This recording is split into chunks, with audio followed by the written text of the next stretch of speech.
દાખલા નંબર 33 52 પત્તાના ઢગમાંથી કાળા રંગનો એકો રાજા રાણી તથા ગુલામ દૂર કરવામાં આવે છે।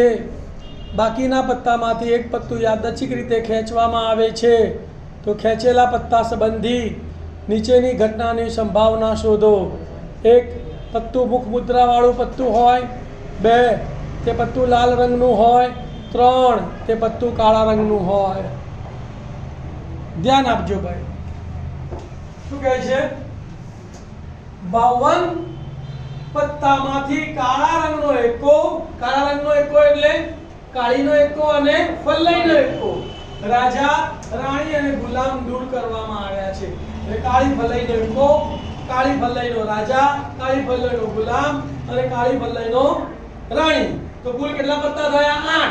તો 52 માંથી 8 પત્તા દૂર કરો તો કેટલા પત્તા આવશે? 44। તો માટે પ્રયોગના શક્ય કુલ પરિણામોની સંખ્યા બરાબર 52 ઓછા 2 એકા, 2 રાજા, 2 રાણી અને 2 ગુલામ, એટલે 52 ઓછા 8 એટલે 44 પત્તા। પહેલો દાખલો, પત્તું મુખ મુદ્રા વાળું હોય તેની સંભાવના ધારી લઈએ છીએ। ધારો કે ઘટના એ બરાબર પત્તું મુખ મુદ્રા વાળું છે। મુખ મુદ્રા વાળું પત્તું એટલે ગલ્લો રાણી અને રાજા બરાબર। ગલ્લો રાણી અને રાજાના કુલ પત્તા 12, પણ એમાં કાળીના ગલ્લો રાણી રાજા નીકળી ગયા તો રહ્યા લાલ અને ચરકટના, તો કેટલા રહેશે? 6 પત્તા બરાબર ને। તો માટે ઘટના એ ઉદ્ભવવાના પરિણામોની સંખ્યા તો કે લાલ રંગનો રાજા રાણી અને ગુલામ, લાલ અને ચરકટ, તો 2 રાજા આવશે, 2 રાણી આવશે અને 2 ગુલામ આવશે, તો કુલ 6 પત્તા।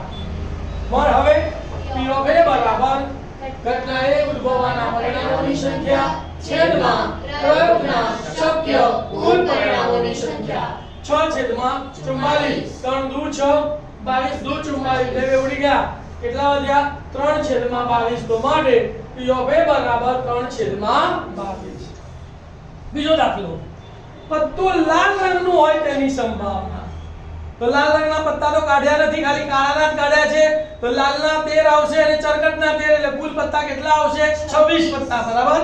તો ધારો કે ઘટના B બરાબર પત્તું લાલ રંગનું છે, તો માટે ઘટના B ઉદ્ભવવાના પરિણામોની સંખ્યા કેટલી આવશે? 26।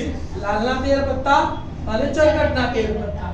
સૂત્ર લખી કાઢીએ। હવે P of B બરાબર ઘટના B ઉદ્ભવવાના પરિણામોની સંખ્યા છેદમાં પ્રયોગના શક્ય કુલ પરિણામોની સંખ્યા, તો 24/44।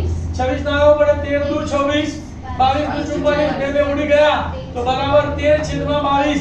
તો માટે P of B બરાબર 13/22। ત્રીજો દાખલો, પત્તું કાળા રંગનું હોય તેની સંભાવના। હવે ધ્યાન આપજો, કાળા રંગના પત્તા કેટલા? કુલ 26। એમાંથી 2 એકા કાઢી નાખ્યા, 2 રાજા કાઢી નાખ્યા, 2 રાણી કાઢી નાખી, 2 ગુલામ, એટલે 8 પત્તા કાઢી નાખ્યા। તો 26 માંથી 8 પત્તા જાય તો કેટલા વધે? 18। તો ધારો કે ઘટના C બરાબર પત્તું કાળા રંગનું છે, તો માટે ઘટના C ઉદ્ભવવાના પરિણામોની સંખ્યા કેટલી આવશે? 18 પત્તા। કેવી રીતે આવી ખબર પડી ને? કુલ 26 પત્તા કાળા રંગના, એમાં 2 એકા બાદ કર્યા, 2 રાજા બાદ કર્યા, 2 રાણી બાદ કરી અને 2 ગુલામ, એટલે 8 પત્તા બાદ કર્યા, તો 26 માંથી 8 જાય એટલે 18 પત્તા। સૂત્ર લખીશું।